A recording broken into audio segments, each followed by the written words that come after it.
Welcome back to BunkaiGaming, this is Matt. So Destiny's just released the new winter update, and this is the new event that's come out called The Dawning. There's quite a few things happening within this event, but I just wanted to talk about it a little bit and discuss about Destiny in general and the event itself, and going forward what Bungie needs to do to keep the game relevant and also exciting for players so we keep coming back. So apart from the wintry theme and all the presents that are scattered around the tower itself, we also have some new strikes that have come in. Well, technically they're not new because they're old strikes that have been either giving a Siva theme or given a Taken theme and basically revamped. So we have the Nexus Strike, which actually has two different versions of the Nexus Strike, so I'll be interested to play that one. We also have the Willa Crota, which means we're going back and killing Omnigul again, of the billionth time that we've done it. And then we have the Shadow Thief, which we're actually going and trying to kill a Siva 5 Taniks. So these are all great strikes. The other great thing is now they've brought in strike scorings, and also there is now bounties available from Commander Azvala, which also gives you a way of getting more rewards.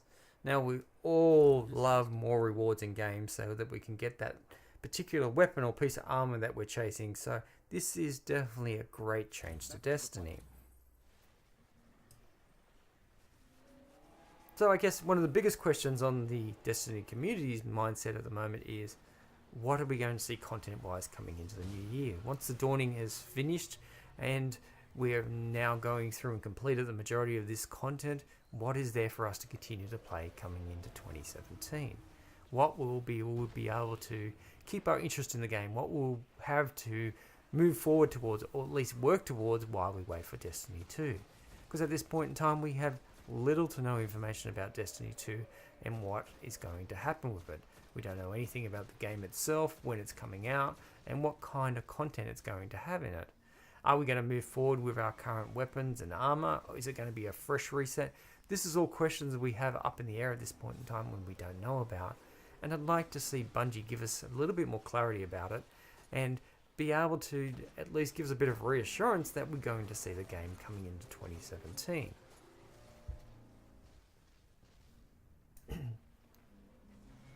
The other thing I was definitely looking forward to in this update was the return of SRL, or the Sparrow Racing League. After its long hiatus after the last time it was here, it's good to see it return, especially now with the point we've reached with the PvP side of the game, where a lot of the issues due to the skill-based matchmaking and a lot of the problems that we're having, where we're seeing constant red bars and making people unkillable, can be very frustrating to play the PvP side. And while I love playing the Crucible or the PvP side of Destiny, it is very frustrating when you encounter these same issues time after time because of the player population. And the frustrations that you feel just makes you want to put the game down and basically not go in there. And I'm hearing it not only from my side, but a lot of other people are reflecting the same views, that the Crucible is very, very broken at the moment. Not even counting that the meta at the moment is just absolutely frustrating at the best of times with the current weapon sets. I mean, we're seeing a very small amount of weapon sets as the default meta within the game, and this is just extremely frustrating. Shotguns have just become so prevalent within the game that if you're not running a shotgun, you basically put yourself at a disadvantage comparatively to everybody else. So things need to change within the Crucible and need to give us at least some kind of weapon update, and need to rebalance things so that it's a little bit more fun and a little bit more exciting, because at this point in time it's just become very monotonous and very frustrating from the perspective of people who are playing the game quite regularly. So this is the great thing about SRL. It allows you to play the PvP side of the game without a lot of the frustrations. And the good thing is now they've given us a couple new maps. They've given us 2 extra maps. Not only do we have the original maps of Infinite Descent on Venus and Campus Martinus on Mars, this time around we get to play Hakon's Perseverus on Earth and also Shining Sands on Mercury. And I've got to say, I've played both the new maps and they are a lot of fun. So the good thing is you can have a bit of fun racing around trying to beat your opponents without a lot of the frustrations that you feel in regular Crucible. Also, the rewards are very great because they're now dropping with light levels, so you can allow you to infuse stuff and bring yourself up to maximum light level. So there is a lot of great things about SRL. The update also brought a lot of other great things too. It allowed some changes to elimination matches, so if you want to basically stop from heavy spawning, if you do the wave emote in the first 30 seconds of the round, then heavy won't spawn at all.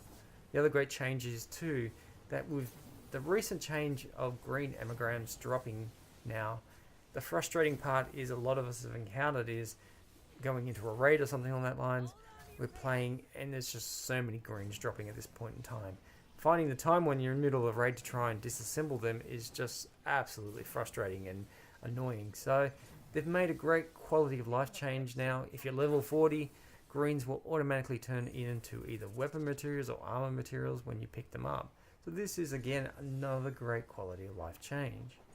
The other frustrating bit that a lot of us have encountered is now with leveling up guns and that, especially exotics, we're running out of shards. The exotic shards are required to level up a particular weapon or not, but we have to now get very picky and choosy about what we're going to disassemble to continue to upgrade our exotic weapons. So Xur will be once again selling exotic shards, which gives us an opportunity to buy them and not have to rely on breaking down the weapons that we don't or that we want to keep, and not have to pick and choose between things. So this is great changes to the game. So there's lots of things that are happening in this, but there is still concerns about how long is this content actually going to have to be relevant for us. Some of it is sticking around, the strike scoring is sticking around. SRL will stick around in private matches after the actual event is finished. But what do we have coming up in the future? I guess Bungie needs to come and talk to us about that and let us know what's coming up. Anyway, let me know if you've participated in any of this content or you've had a great race within SRL. If not, please let me know if you're interested in it. I can definitely give you some more information. Thank you very much for watching, and I'll leave you with the rest of my SRL races here, and I will talk to you in the next video. Thank you, bye.